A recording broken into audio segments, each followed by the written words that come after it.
You can access the entire episode now on our website, forbiddenknowledge.news, Rokfin, Rumble, and all podcast platforms.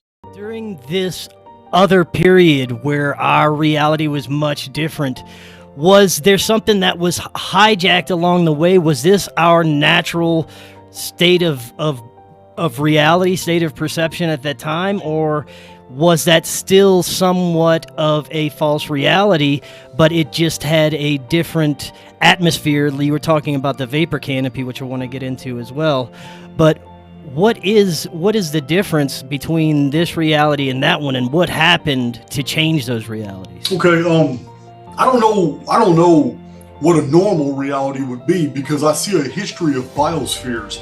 I see a history where something is controlling outcomes, and the change of the biosphere is cyclical. Sometimes we live in almost like a desert world. Other times, millennia past and the world is temperate, thriving with jungles in the equatorial regions, and then even the far north, and even the maps that we have found. Martin Leakey has done a fantastic job educating me on the diversity of maps that we have from different time periods I was unaware of. These maps show all the continents were covered in greenery and there are no deserts. Some maps show that there's not a single trace of ice or snow in Greenland, Iceland, or Antarctica. We have maps that are less than 600 years old that show this topography, and it's impossible by today's standards. And the reason it's impossible is because those areas today are under 2 miles high of ice pack. And yet these maps clearly show, and has admitted by the United States Naval Office, that the topography is precise. The mountains, rivers, and valleys are exactly where they are noticed on subsurface interface radar readings below the ice pack. These maps are precise. They even show the altitudes. There are numbers signifying the altitudes of the mountains in these mountain ranges. How is this possible? That ice pack, according to the uniformitarians, was supposed to have been there since the last ice age.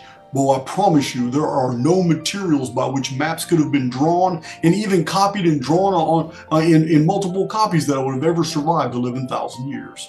So we have a problem here, and that is that the Ice Age theory is just that. It's a theory. That's why there's 59 to 60 different scientific models as to how an Ice Age could even be possible. So while they promote Ice Age as fact, inside the inner circles of academia, they're still arguing how it's even possible, because today only a ½ inch of snow falls at the North Pole and at Antarctica. And the reason being is because those areas of the world are arid. They're not humid. There's no moisture. My model on the vapor canopy answers for how all that ice and snow got there. It was the collapse of the vapor canopy. It was also known in ancient times as the day the sky fell. It was also recorded in the text of ancient times as the biblical flood. It is the great flood, the collapse of the vapor canopy. It was at that time when all that ice pack appeared, and it appeared very, very fast. So it's apparently vapor canopies come and go. And in the historical record, we may not have had one, but 3 different times in the historical record when we've had a vapor canopy. But the longest one is in Genesis. It was 1,656 years. It was a very long period of time that the vapor canopy was here. But it doesn't take long for amphibians, reptiles, insects, plants, and mammals to grow to heroic megafauna sizes. All it takes is a decade, and under a vapor canopy there are no seasons. It's perfect vitamin content. The oxygen just increases, the atmospheric pressure increases, everything's thriving, so it just continues to grow. This is a common trait even today among reptiles and amphibians and fish.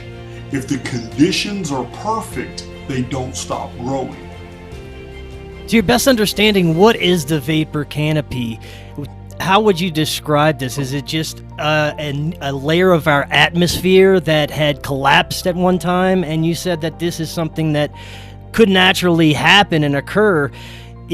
Was the vapor canopy collapse intentionally caused, or was it a natural event? Well, astronomers describe the planet Venus, if Venus is even a planet, but all the data that's promoted by NASA and academia about Venus is that it is a vapor canopy world. It is a world, it's our sister world.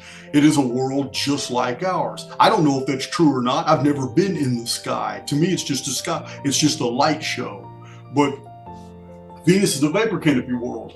So it's not something theoretical even in our own world. Scientists admit that we have what's called a mesosphere, and it's very, very thick. It's one of the layers of the atmosphere. This mesosphere, which is like a table sphere in the sky, it is very, very thick, and it's filled with suspended water droplets. But at one time, according to the ancients, it was an ocean above. It was a literal ocean in the sky and oceans on the ground. And when the great cataclysm occurred, the ocean and the sky fragmented, meaning something happened to make it instantly flash freeze. And when it flash froze in the sky, it also fractured like glass and fell to the sky hard. And it destroyed the entire ancient world. But it was predicted, and there were people living in subterranean facilities even then. These are the people that resurfaced after the cataclysm with some of their technology intact. It was these people that came to the surface and were responsible for the historical civilizations that we're familiar with. After the cataclysm is when Egypt and Babylon and Sumer and Akkad and Elam and Rashemra and Ugarit and Mitannian and Hattusis, the Minoans of Knossos, Mauritania, Argos, that's when these civilizations basically emerged. Mohenjo-Daro and Ilium, later the famous Troy. These civilizations only appeared after the cataclysm, and it was when survivors from the underworld came back up and found people scattered, living as animals, totally forgotten their histories, and they needed some guidance. And the people from the underworld came up and basically ruled among them, became their royal families, and reinitiated civilization.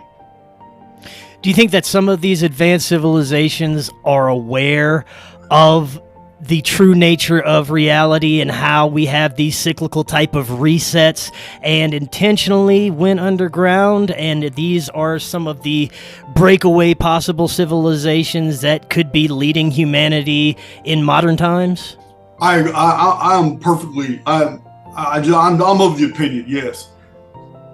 The alchemical treatises that I'm now becoming more and more familiar with show absolute knowledge of the phoenix resets, of these grand cycles, the connection to the pyramid, the fact that mankind lives in a construct. It's all in the alchemical treatises.